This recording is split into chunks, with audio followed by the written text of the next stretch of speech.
Jadi anak autis itu kayak punya obsesi terhadap satu benda yang dia sukai. Misalnya dia suka huruf, maka dia kalau lihat huruf itu kayak ya udah duniaku tuh hanya huruf. Ya, kalau namanya diagnosa udah autis waktu kecil sampai kapanpun dia akan tetap autis. Kalau marah dia tuh gigit, jadi dia itu menggigit Kak Rere. Aku tuh di situ jadi kayak berpikir kalau kita tuh sebagai orang tua yang butuh orang lain untuk mendidik anak kita tuh kayak nggak bisa. Ada juga orang tuanya ini PNS berpangkat, ya ada jabatan lah gitu ya. Datang pertama ke sini tuh terapi. Sebelumnya itu asesmen cuma kayak screening tumbuh kembang, itu cuma bilang masalah sosial dan masalah bahasa. Ternyata waktu datang ke sini untuk terapi, itu dipegang sama Kak Rere. Aku sih ngelihatnya kayak nggak cuma masalah itu Kak, dia itu kayak nggak terkontrol. Dia di ruangan itu manjat meja, manjat jendela. Kalau marah dia tuh gigit, jadi dia itu menggigit Kak Rere. Gigit Kak Rere itu sampai biru, sampai malamnya itu Kak Rere panas dingin, sampai bengkak itu sampai kayak gitu. Kalau cuma masalah bahasa dan sosial harusnya nggak seperti itu. Aku udah ngomong sama Kak Rere, Kak ini kayaknya lebih dari itu. Terus akhirnya setelah sekitar 1 atau 2 bulan dia terapi, Kak Rere itu ngasih masukan untuk melakukan asesmen lagi gitu. Karena perilakunya itu yang wow gitu. Akhirnya dia mau melakukan asesmen lah sama aku di sini Kak. Aku bilang dia ini arahnya semuanya tuh ke autis dan ada di tingkat yang cukup tinggi gitu loh. Kalau levelnya itu kalau autis itu ada 1, 2, 3, dia di 3 gitu. Karena melihat perilakunya yang seperti itu. Terus ya itu juga orang tuanya antara menerima dan nggak menerima gitu. Yang dia tanyakan tuh ini sampai besar dia akan tetap autis Kak gitu. Ya kalau namanya diagnosa udah autis waktu kecil sampai kapanpun dia akan tetap autis Kak. Cuman tinggal bagaimana dia kalau terapi melakukan tugas-tugasnya apa enggak gitu supaya meningkatkan kemampuan gitu. Kemampuan yang harusnya dia bisa dia lakukan sendiri itu dilatih atau enggak gitu. Kalau nggak dilatih ya sampai kapanpun dia akan jadi autis yang nggak bisa apa-apa. Kan banyak juga anak autis yang dia tuh besar udah bisa kuliah, bisa kerja sendiri, cari uang, punya anak juga ada gitu. Itu ya karena mungkin ya salah satu faktor mungkin dia autis ringan. Terus mungkin juga terapinya kuat, stimulus di rumah kuat, dilatih untuk kemandirian dia gitu. Efeknya juga pas dewasa walaupun dia diagnosanya masih autis, tapi dia bisa melakukan kebutuhan dirinya sendiri gitu. Nah itu juga salah satu tantangan sih Kak, karena ada beberapa orang tua yang ngeyel gitu ya istilahnya. Jadi anak autis itu kayak punya obsesi terhadap satu benda yang dia sukai. Misalnya dia suka huruf, maka dia kalau lihat huruf itu kayak ya udah duniaku tuh hanya huruf, yang dia pantengin hanya huruf. Kalau huruf itu dia diambil orang lain, marah, bisa tantrum, nangis, mukul, nendang, gigit, nyubit, nyakar, semuanya Kak. Nggak terkontrol. Si anak ini kemarin habis memakan korban lagi. Istilahnya tuh kayak memakan korban ya. Jadi dia udah pernah menggigit Kak Rere, kemudian menggigit Kak Alma yang anak magang ini, bantu Kak Rere karena marah masalah huruf juga. Terus dia pernah gigit anak terapiku juga. Jadi posisinya anak terapiku udah selesai nunggu dijemput. Anak ini juga selesai terapi lagi ngobrol sama orang tuanya dan Kak Rere gitu. Anak terapiku ini mau main bareng sama dia. Yang anak ini tuh nggak mau gitu kan, mereka memang kurang bisa interaksi sosial ya Kak, jadi nggak suka kalau ada orang lain yang terutama kalau yang seumuran itu ikut main di sebelah dia. Nah dia tuh nggak suka, marah langsung gigit anak terapiku itu Kak, membekas. Terus besoknya aku lihat masih ada bekasnya tapi nggak yang sampai biru banget bengkak gitu, enggak. Ya itu kan juga salah satu tantangan ya.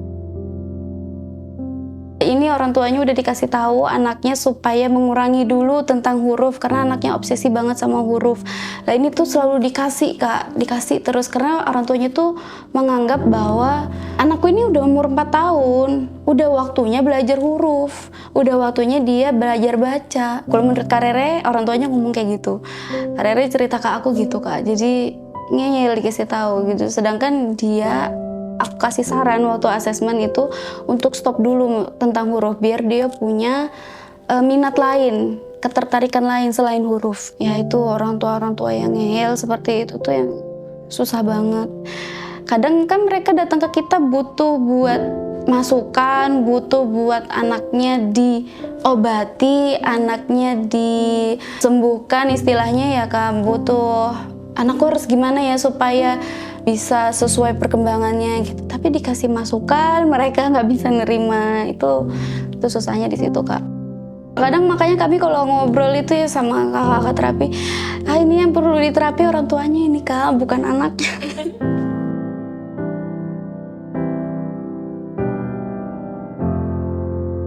Biasanya aku nunjukin fakta-fakta sih Kak, misalnya faktanya anak autis itu terlalu obsesi sama benda bulat gitu misalnya ya. Terus yang tadi orang tuanya nggak terima tuh anaknya dibilang autis gitu.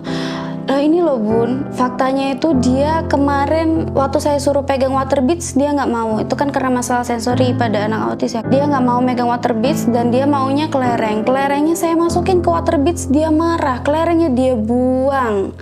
Emang kalau dia bukan autis misalnya anak yang normal aja gitu ya, kalau semarah-marahnya apakah harus segitunya? Kelereng ketika saya ambil dimasukkan ke water beads terus dia marah itu apakah harus sampai melempar, harus sampai teriak? Kan nggak segitunya biasanya kalau yang memang tidak ada diagnosa apa-apa ya. Ya paling cuma sekedar Kak, kenapa kok gini, kan bisa komunikasi gitu. Biasanya untuk menyadarkan orang-orang yang kayak gitu tuh pakai fakta sebenarnya Kak. Itu pun kadang sudah dikasih fakta, mereka itu masih tetap nggak bisa nerima. Jadi kayak yang beberapa orang tua yang terapinya di sini asesmennya sama aku gitu ya, dan mereka nggak bisa nerima. Di depan aku dia iya aja seperti menerima apa yang aku bilang gitu. Tapi nanti sama terapisnya masing-masing tuh curhat gitu, entah yang masa sih Kak anakku kayak gini, masa sih kemarin tuh disarankan begini tapi aku nggak bisa Kak. Jadi mereka tuh komplainnya tuh di belakangku Kak, komplainnya tuh ke terapisnya ini. Ya, aku taunya dari terapisnya itu, sedangkan di depan aku mereka nggak ngomong kayak gitu. Garis besar yang aku tangkap ya terutama selama jadi terapis nih, kita itu sebagai orang tua harus bisa memperlakukan orang lain sebaik-baiknya.